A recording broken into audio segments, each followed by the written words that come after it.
Olá, tudo bem? Essa semana eu queria falar com vocês sobre duas situações.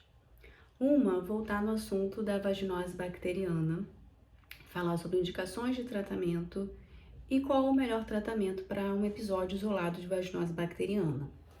Nós tivemos um caso, uma paciente que chegou com uma queixa de um corrimento vaginal alterado e quando a gente examinou, tinha um conteúdo amarelo, um pouquinho bolhoso, com um odor característico da vaginose bacteriana, né, o odor de peixe podre. Fizemos o teste do pH e ele estava entre 5 e 6, ou seja, não tão ácido quanto deveria ser, ou né, a maioria das mulheres tem um ambiente vaginal mais ácido. E a microscopia fresco que a gente pôde realizar, observamos ali a presença das células alvo ou clucéus, que são as células epiteliais impregnadas pela flora cocobacilar. Então a célula ela não fica lisinha, né? Você vê ela toda cheia de pontinhos. Não tinha aumento de polimorfos nucleares, então não falava a favor de um processo inflamatório, e sim, possivelmente desse desequilíbrio em que a gente observa na vaginose bacteriana, esse desequilíbrio com o predomínio de bactérias anaeróbicas. E aí vem o questionamento se a gente tem que tratar todas as pacientes, porque entendimentos mais atuais nos mostram que algumas mulheres vão ser predominantemente colonizadas por bactérias anaeróbicas. Então, será que eu deveria tratar todas se isso pode ser uma característica genética dela, em especial mulheres africanas ou de origem africana e também, às vezes, mulheres asiáticas? Então, indicações de tratamento da vaginose bacteriana. Paciente sintomática. Então, essa paciente tinha sintoma, era um quadro leve, mas ela tinha sintoma, então ela merece tratamento. Outra coisa, a paciente vai fazer um procedimento ginecológico invasivo. Às vezes ela não tem queixa, mas você vai colocar um DIU, você vai fazer uma esteroscopia e você observou o quadro de vaginose bacteriana, primeiro trata para depois fazer o procedimento. Por quê?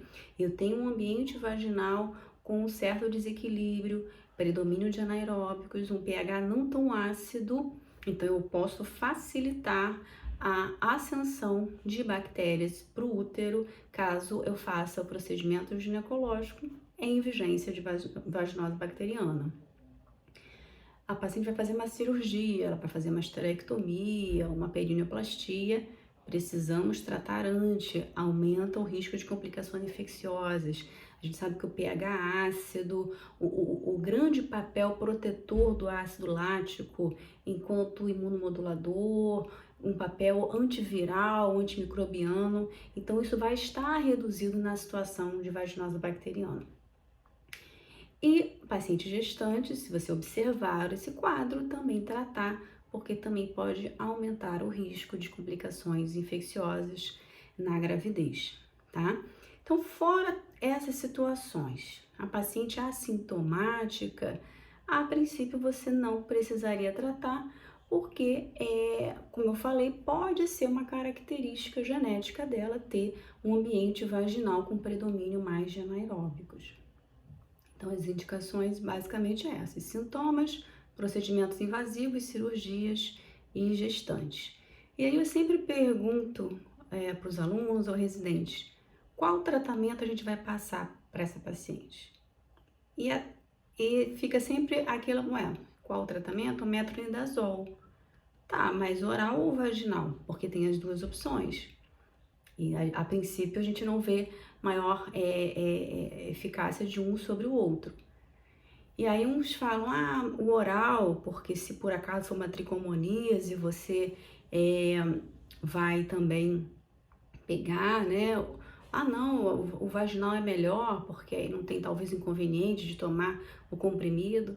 A decisão é da paciente.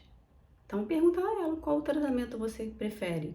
Tomar um comprimido de 12 em 12 horas, 7 dias, talvez te dê um pouquinho de desconforto ali estomacal, ou um creme vaginal à noite, 5 noites, que tem o desconforto também de usar aquilo à noite. Então, a paciente escolhe, tá? Então, nós temos essas duas opções de tratamento e cabe a ela decidir. Esse caso, a paciente preferiu o tratamento oral. E o outro ponto que eu queria lembrar dessa semana é sobre o rastreio, a prevenção do câncer de colo uterino, porque nós tivemos um caso muito triste, uma paciente de 36 anos com um câncer de colo avançado, estadiamento clínico ali pelo menos 2 a 2, e que nunca tinha feito um preventivo. Ela teve 2 partos antes dos 25 anos, ela entra na idade de rastreio aos 25 anos e nunca faz um exame ginecológico. E, infelizmente, ela perdeu toda essa janela de oportunidade de fazer esse exame e poder rastrear lesões precursoras, tratar para não evoluir para o câncer.